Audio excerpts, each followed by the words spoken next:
Cool dude बनने का प्रयास किया होगा। मैं इतना ही कहूंगा, कल जो चक्रव्यूह में फंसाने की बात कर रहे थे वो कर्ण को करना कह रहे थे, कृपाचार्य जी को कृपचाय बोल रहे थे। चलिए छोड़िए उसको। अध्यक्ष जी, कल तो ऐसा लग रहा था सदन के अंदर महाभारत पर इतना सारा ज्ञान दिया गया कि एक समय ऐसा लगा B.R. चोपड़ा के महाभारत के धारावाहिक का संगीत गूंजने लगा हो। और कहीं ना कहीं उन्होंने एक बार महाभारत पढ़ने के लिए फिर प्रेरित किया। मगर इस बार महाभारत पर मैंने एक नई पुस्तक पढ़ी जो उनकी पार्टी के विद्वान सांसद, जो इस सदन के सदस्य भी हैं, उन्होंने लिखी है। और उस पुस्तक का नाम है the great Indian novel. Rahul ji को अगर महाभारत और चक्रव्यूह के विषय में विस्तृत जानकारी लेनी है तो अपने उस सांसद से वो संपर्क कर सकते हैं। और मैं बताऊंगा, शशि थरूर जी ने, शायद वही राहुल गांधी जी को बता दें या बताएंगे, नहीं तो मैं बता देता हूं कि आपने महाभारत और भारत के स्वतंत्रता संघर्ष को मिलाकर जो उपन्यास लिखा है उसके पात्र कौन कौन हैं।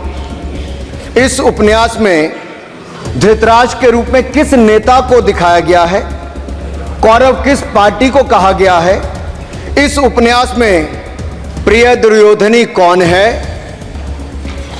जब राहुल जी को इसका पता चलेगा तो मुझे लगता है कहीं ना कहीं शशि थरूर जी पर कार्रवाई ना हो जाए। लेकिन क्या है साहब, ये लोग तो संविधान दिखाते थे, पढ़ते नहीं थे। मैंने उस दिन पूछ लिया कितने पन्ने होते, तो वो भी नहीं बता पाए। मैंने उसके बाद पूछा कि ये जो आप संविधान की कॉपी लेकर चलते हो, इसका प्रीफेस पढ़ा है, इसका फॉरवर्ड पढ़ा है, इसकी प्रस्तावना किसने की है। के वेणुगोपाल जो सॉलिसिटर जनरल इनकी सरकार के समय भी रहे होंगे, सीनियर एडवोकेट हैं, या गोपाल शंकर नारायण जो सीनियर एडवोकेट हैं, उन्होंने उसकी प्रस्तावना की थी। और प्रस्तावना में लिखा था कि कैसा काला अध्याय वो इमरजेंसी का समय था। और ये संविधान जो डॉक्टर B.R. अंबेडकर जी ने दिया, अगर ये नहीं दिया होता तो आम जनमानस को अपने अधिकारों का पता भी नहीं लगता।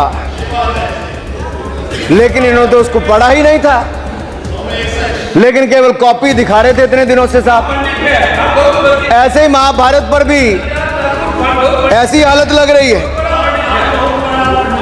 और मुझे लगता है, और नहीं तो गूगल दादा तो थे, इनसे पूछ लेते। आप क्या करते हो साहब, साथ में कुछ बताया करो। सर, इस उपन्यास के, माननीय सभापति जी, इस उपन्यास के मुताबिक जिस पार्टी के सर्वे सर्वा आप हैं, उस उपन्यास के वही कौरव पार्टी है। मैं अपनी तसल्ली के लिए कुछ पंक्तियों को यहां उद्धृत कर देता हूं। मैं कोट कर रहा हूं सर, पेज नंबर 245 से। The India of which Dhritarashtra assumed the leadership on 15th August 1947 had just been through a cathartic process of regeneration, another stage in this endless cycle. अब 15 अगस्त 1947 को प्रधानमंत्री के रूप में मोदी जी तो नहीं थे, और ये कह रहे हैं कि जिन्होंने 15 अगस्त 1947 को उस समय वो सत्ता ली थी वो धृतराष्ट्र थे। तो धृतराष्ट्र किसको कहा गया? धृतराष्ट्र को किसको कहा गया? अब आपने मुझे बांध रखा है। कल स्पीकर ने कहा है, स्पीकर महोदय ने कहा कि उस समय के लोगों का नाम नहीं लेना। तो प्रथम प्रधानमंत्री जी को धृतराष्ट्र मैंने नहीं कहा, इनके अपने ही सांसद ने अपने ग्रेट इंडियन नॉवल में कहा है। शशि थरूर जी कहाँ हैं? कहीं छिप तो नहीं गए? आज शो कॉज हो सकता है। फिर देखिए प्रिय दुर्योधनी और धृतराष्ट्र के विषय में क्या लिखा है। I quote from page 293। In Delhi, blind Dhritarashtra ruled with Priya Duryodhani by his side, and he pledged the nation not so much to the gas and hot water of his Fabian preceptors, but to smoke and steam of the modern industrial revolution. Their ancestors had denied this country. Sir, ये सबको पता है कि इस देश के एकमात्र Fabian Samajwadi कौन थे, और ये फैबियन समाजवादी कौन थे उसके बारे में किसी और ने नहीं, आपके ही सांसद ने लिखा है। अरे वाह, इसमें तो आगे इमरजेंसी की चर्चा भी है, और जिसे इंदिरा गांधी जी ने थोपा था और इमरजेंसी का उपयोग किया है। शौकत दादा, you are not Shashi Tharoor, please. ये देश इनकी यातनाओं का सर भुगत भोगी रहा इमरजेंसी के समय, और वो काला खंड, वो काला अध्याय वो देश कभी भूल नहीं पाएगा, जिसने देश के लोगों को कठिन शब्द इमरजेंसी के बारे में भी बताया। सर, तो हम चर्चा कर रहे थे द ग्रेट इंडियन नॉवल के अध्याय 7th बुक की, जिसमें प्रिय दुर्योधनी और उनके प्रिय पात्र शकुनी शंकर डे देश में आपातकाल लगाने की योजना बना रहे थे। सर, मैं पढ़ता हूं कि शकुनी ने क्या कहा, I quote, What you could do now is to declare an internal seize, a grave threat to the stability and security of the nation from internal disruption. जिस बुक को आप कोट कर रहे हैं, उस बुक को आप सबमिट कर दीजिए। मैं कर दूंगा साहब, एक कॉपी आपको भी भिजवा दूंगा साहब, एक टेबल पे भी रख दूंगा।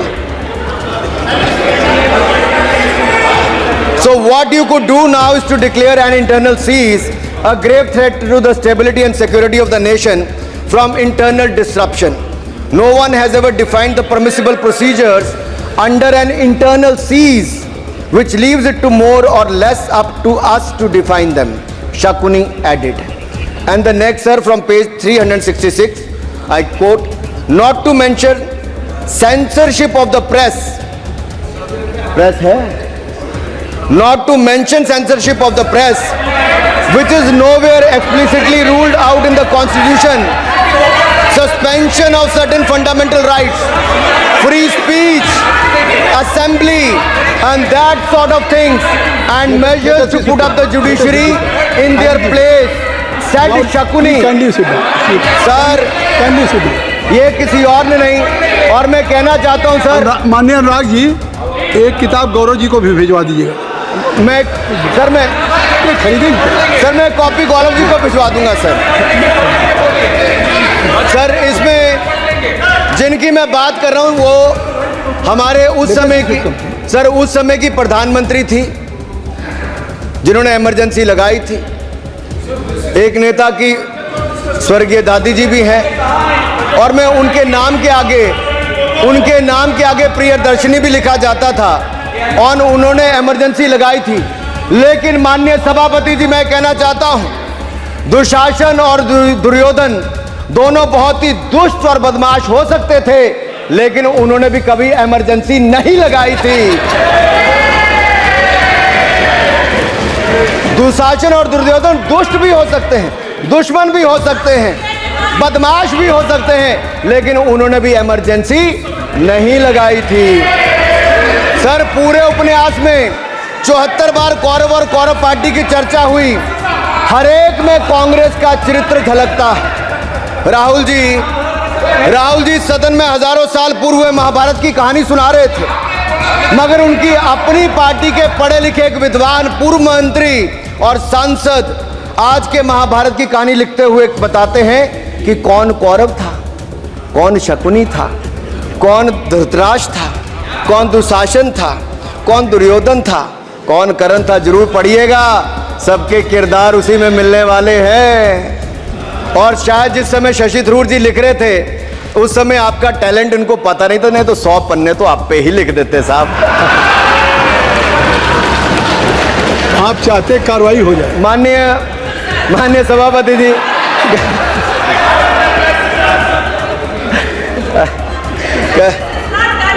कल जब राहुल गांधी जी चक्रव्यूह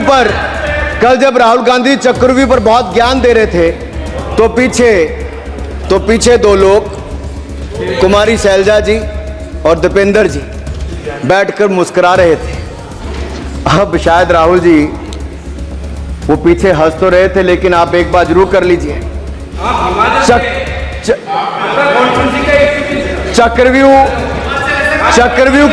चक्रव्यूह के परिप्रेक्ष्य में इन दोनों से बेहतर कौन बता सकता है? हरियाणा के चुनाव आने वाले हैं, जान लीजिए कि कौन शकुनी है और कौन अभिमन्यु है, नहीं तो बहुत देर हो जाएगी। आपको एक और सुझाव है, और मैं इतना जरूर कहूंगा, आपने तो कई सारे चक्रव्यूह बनाने का काम किया सर,